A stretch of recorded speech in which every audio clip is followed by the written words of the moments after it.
ನಮಸ್ಕಾರ. Gautami news Karnataka impact. Jamkhandi ನಗರದಲ್ಲಿ ಹಾಡು ಹಗಲೇ ರಾಜರೋಷವಾಗಿ ನಡೆಯುತ್ತಿದೆ ಅಕ್ರಮ ಮಣ್ಣು ದಂಧೆ ಸುದ್ದಿ ಬಿತ್ತರಿಸಿದ ಹಿನ್ನೆಲೆ. ಸುದ್ದಿ ಬಿತ್ತರಿಸಿದ 3 ಗಂಟೆಯೊಳಗೆ ಜಮಖಂಡಿ ತಹಶೀಲ್ದಾರ್ ಅನಿಲ್ ಬಡಿಗೇರ್ ಸ್ಥಳಕ್ಕೆ ಭೇಟಿ ನೀಡಿ ಪರಿಶೀಲನೆ. ಜಮಖಂಡಿ ತಾಲೂಕು ಮುತ್ತೂರು ಗ್ರಾಮ. ನಿರಂತರ ಸುದ್ದಿಗಾಗಿ ನೋಡ್ತಾ ಇರಿ ಗೌತಮಿ ನ್ಯೂಸ್ ಕರ್ನಾಟಕ, ನಮ್ಮ ನಡೆ ಸತ್ಯದ ಕಡೆ. ನದಿಯ ನೀರು ಕಡಿಮೆ ಆಗ್ತಾ ಇದ್ದಂತೆ ಅಲ್ಲಿ ಭಾಗದಲ್ಲಿ ಇರ್ತಕ್ಕಂತಹ ಭೂಸ್ವಾಧೀನ ಆಗಿರ್ತಕ್ಕಂತಹ ಪ್ರದೇಶದಲ್ಲಿ ಮಣ್ಣಿನ ಎತ್ತತಕ್ಕಂಥದ್ದು ಮಾಹಿತಿ ಬಂದಿದ್ದು, ಕಳೆದ 2 ದಿನಗಳ ಹಿಂದೆ ಸ್ಥಳಕ್ಕೆ ಭೇಟಿ ನೀಡಿದಾಗ ಅದು ಭೂಸ್ವಾಧೀನ ಆಗಿರತಕ್ಕಂತಹ ಸ್ಥಳದಲ್ಲಿ ಮಣ್ಣು ತೆಗೆದುವುದು ಕಂಡು ಬಂದಿರುತ್ತದೆ.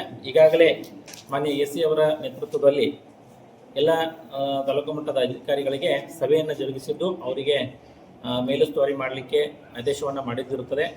ಆಯಾ ಗ್ರಾಮ ಪಂಚಾಯಿತಿಗಳ ವ್ಯಾಪ್ತಿಯಲ್ಲಿ ಎಲ್ಲಾದರೂ ಆ ರೀತಿ ಕಂಡು ಬಂದಲ್ಲಿ ಅದನ್ನು ನಿಗಾ ವಹಿಸಬೇಕು ಮತ್ತು ಅವರ ಮೇಲೆ ಸೂಕ್ತ ಕ್ರಮ ಕೈಗೊಳ್ಳಬೇಕಂತ ಹೇಳಿ ಮಾನ್ಯ ಮೇಲಧಿಕಾರಿಗಳು ಈಗಾಗಲೇ ಸಭೆಯನ್ನು ಜರುಗಿಸಿ ನಿರ್ದೇಶನ ನೀಡಿದ್ದು ಇರುತ್ತದೆ.